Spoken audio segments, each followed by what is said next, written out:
the American dream. Hi, my name is Alexis Buisson. I'm the New York correspondent of the French daily newspaper La Croix, and welcome to C'est ça l'Amérique, a podcast produced by La Croix in partnership with the news website French Morning and the Alliance program. For President of the United States, that's the America I know. May God bless you, and may God bless the United States of America. The greatest jobs president that God ever created. COVID-19 has plunged the US into an economic crisis of historic proportions, not seen since the Great Depression. Unemployment has shot up from 3.8% in February, its lowest level in the post-World War II era, to over 14% in April, a record for that time period. How quickly will the US rebound? Is it as resilient as President Trump says it is? We've asked those questions and many more to Joe Stiglitz. Among many things, he's a Nobel Prize recipient in economic sciences, as well as an economics professor at Columbia University. If you know French or want to practice it, please note that this episode is available in French too. Bonjour, Professor Stiglitz. Hello, Professor Stiglitz. Thank you for agreeing to be part of this podcast. And speaking of the U.S. economy and the state of the U.S. economy today, I was wondering in your eyes what the pandemic had actually highlighted or what it actually says about the state of the U.S. economy. The first, the large inequalities in our society, particularly health inequalities, but also the weaknesses in our systems of social protection. We have realized that large fractions of the American population live paycheck to paycheck, and when they get sick, there's no paid sick leave. And so they have to go to work if they possibly can. And that, of course, helps contributes to the spreading of the disease. One of the reasons America has performed so much more poorly than other advanced countries. This is not an equal opportunity virus. It goes after people in poor health conditions, and not a surprise in a country, the only advanced country that doesn't recognize the right of access to health care as a basic human right. There are many people with health vulnerabilities. Access to good nutrition, access to good health is correlated with income. And income is correlated with race, ethnicity. So it has exposed the divisions in our society across income levels, across education levels, and across race and ethnicity. The real irony of this is that we have learned the extent to which we are dependent on frontline workers who simultaneously are more exposed and lower paid. And so the sense of injustice, people who provide us essential services are living paycheck to paycheck. It has exposed more broadly this big division, what I've called in one of my books called the Great Divide. While the average savings rate of the United States has never been higher, the people at the top, the income keeps coming. They're not spending as much on certain luxuries, but they have the opportunity to put aside money because who knows what lies ahead. On the other hand, those at the bottom and the middle are living this precarious life where they were on the edge and they've been thrown over and are now dependent on food banks. The number of Americans who go to bed hungry at night has soared. And they're going hungry not because they're on a diet, but because they can't afford food for them, for themselves, for their family. So it has really exposed the inequities in our society. How did we get to a point where even people living in the middle class are just one crisis away from poverty? Well, there are many factors. I mean, partly income disparities are very high, and the minimum wage is the same as it was, adjusted for inflation, some 60, 65 years ago. The people at the bottom have not gotten a pay raise for more than a half a century. Can you believe that? So the basic problem is income, but there's no system of social protection. We don't have paid sick leave. Congress recognized this as a problem because you don't want people going to work who are sick.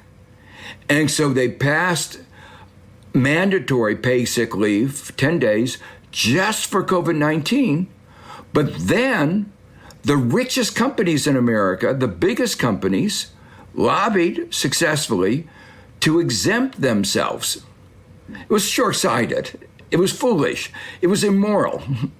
But they did it, and they succeeded, so that half of America still doesn't have mandatory paid sick leave. It is absolutely outrageous. So there's a kind of precariousness.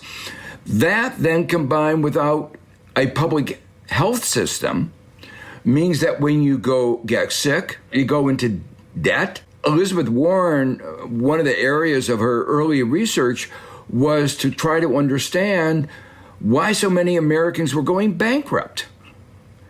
And it turned out that a lot of people go bankrupt with an episode, a health episode, where they don't have health insurance and they go to the hospital and they quickly get debts beyond their ability to pay. And then finally, unlike France, to go to the university is extraordinarily expensive. So the average student graduates from college with $30,000 of debt. And if you go to get a master's degree or an advanced degree, it could be $100,000, $200,000. Now, you can imagine what happens when you have to pay interest, and often not at a low interest rate, on these loans. That's due every year, whether you have a job or not. So you can see that the whole system is a very gentle system. It's a system where you have a shock like COVID-19, a lot of people are going to be put into extreme distress as they lose their jobs, as they get sick. We don't have a robust, resilient system.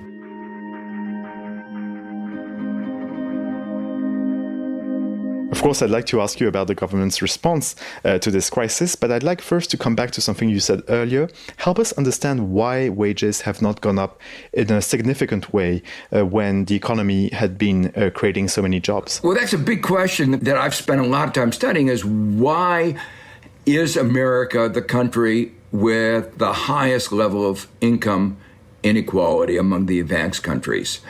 And our analysis, we divide into two parts. One is there's a high level of inequality in market income.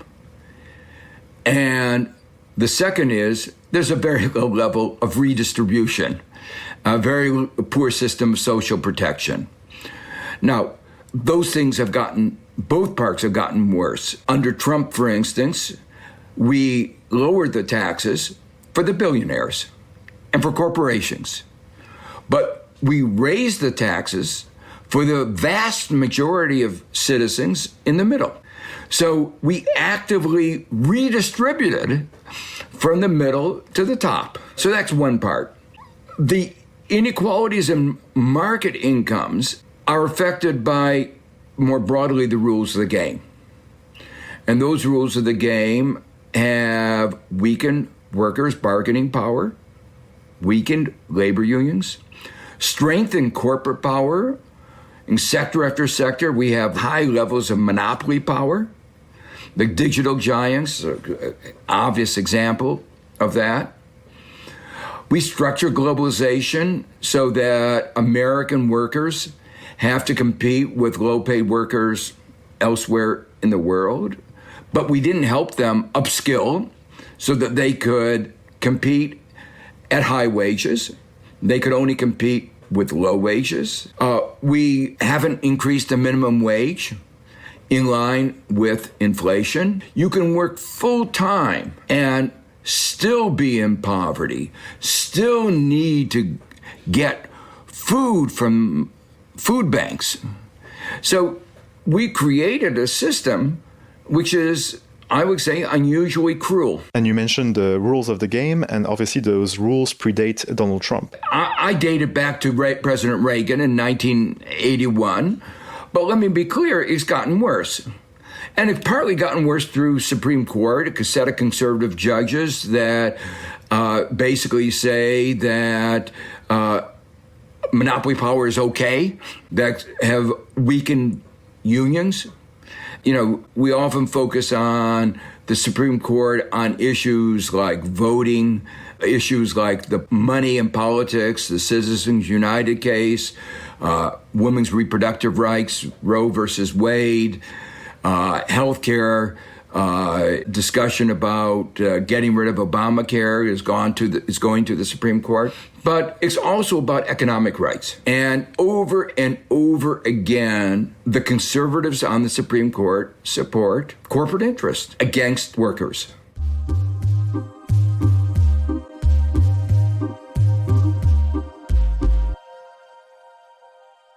Help us understand how Donald Trump's policies have impacted the U.S. economy and how responsible they are of the decreasing unemployment that we were seeing up until now. So for the most part, the reduction in unemployment was just a continuation of what happened under Barack Obama. It was the recovery from the 2008-9 crisis that Obama inherited from the previous Republican President Bush. In fact, in the first 3 years of President Trump's administration, before COVID-19, the pace of job creation was actually lower than in the corresponding years in Obama.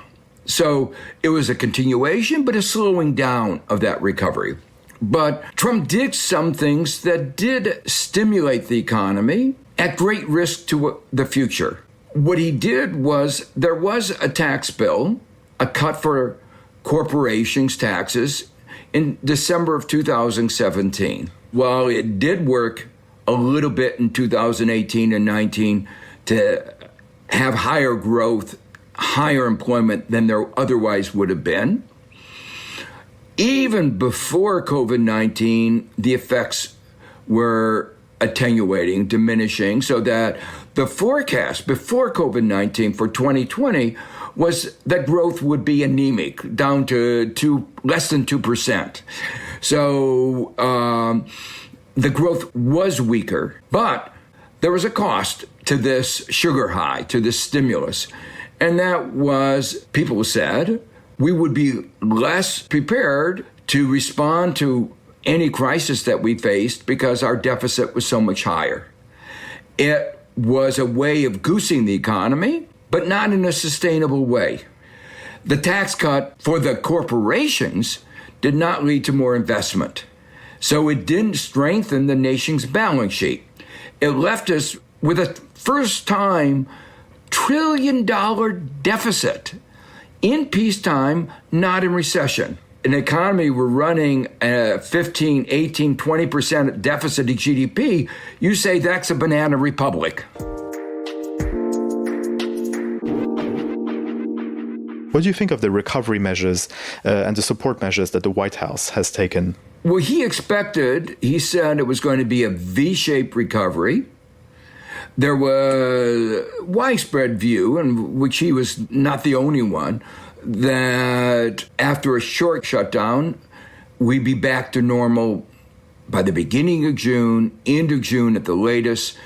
The response packages were designed for that kind of V-shaped recovery. Well, we're in October, and it's very clear that the pandemic has not just disappeared. It's very clear that the pandemic will be with us almost surely for months and months to come. Now, a lot of people lost their jobs in the very beginning.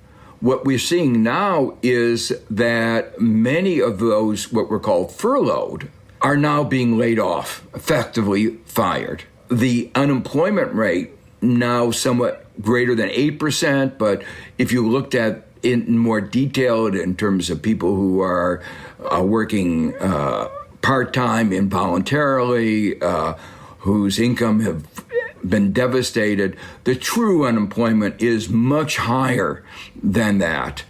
And we're beginning to get a glimmer. The last month's data show personal income falling significantly.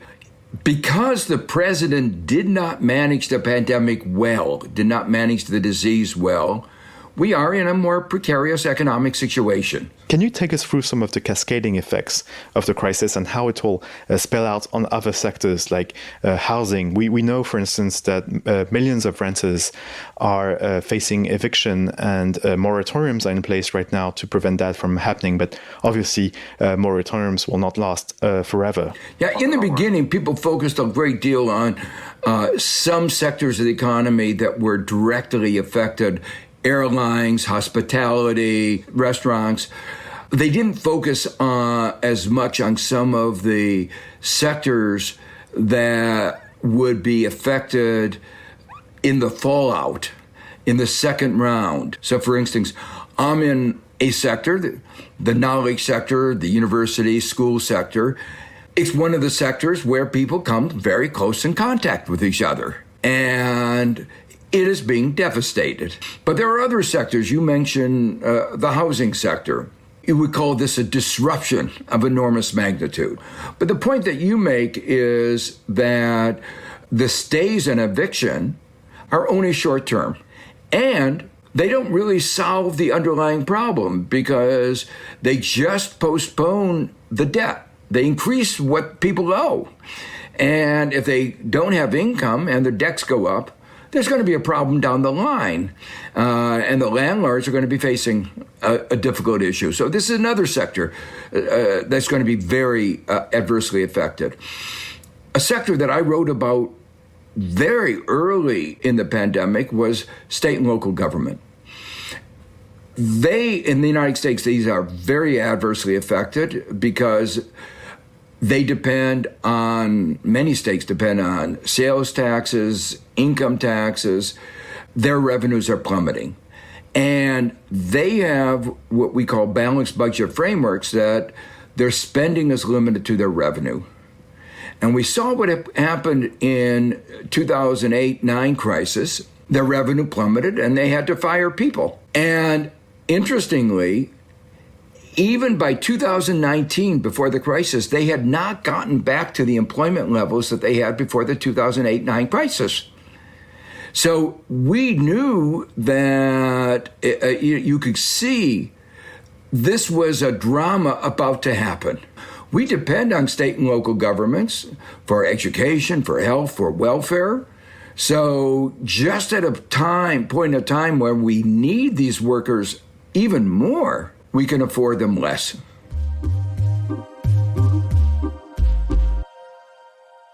During the Democratic primaries, we saw Senators Bernie Sanders and Elizabeth Warren put forward proposals to create a wealth tax. What do you think of such proposals?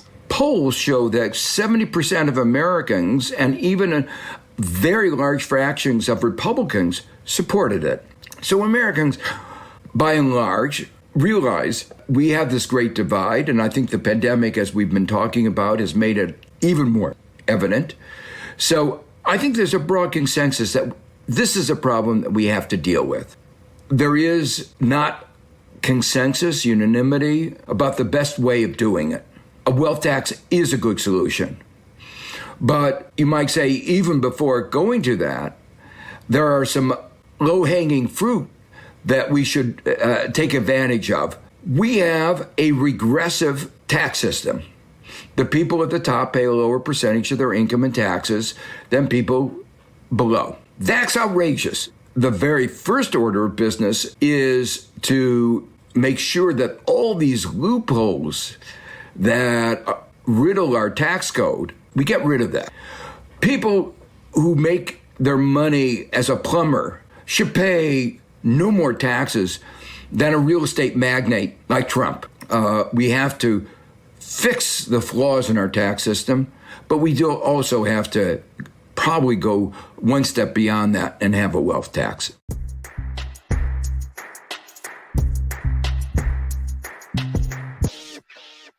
We're seeing more and more young Americans saying that they have a positive vision of the word socialism or socialist. Do you think that that means that the US will become more and more of a welfare state in the years or even the decades to come? Very much so. If you look at the polls, young people 2-to-1 support the view, sometimes 3-to-1 support the view that there should be universal access to health care, higher education should be affordable for everybody, that we have to have a better system, social protection. So I think there's a broad consensus in the country among young people about the tenets of what you might call a society with better social justice, better, more racial justice, ethnic justice, and a recognition that really all these aspects of justice are interrelated. What do you think of Joe Biden's economic proposals? I think he's advocated a platform, a program that touches on every one of these issues. Health, education, the caring economy, making sure that care workers get a decent income. The people who, in one way or another, have, been the frontline workers in COVID-19, that we now realize how dependent we are on them. So this is at the core of what he's doing. We haven't talked about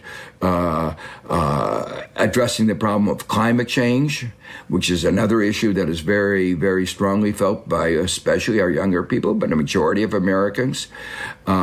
So I think, raising the minimum wage, it's a big agenda, but I think he has identified a core set of issues that really will move America away from the disaster that it's been over the last 3 years.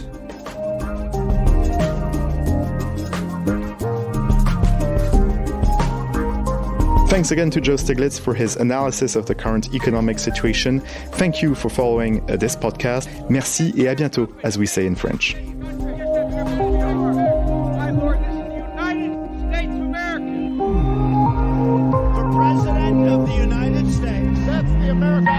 May God bless you, and may God bless the United States of America. The greatest jobs president that God ever created.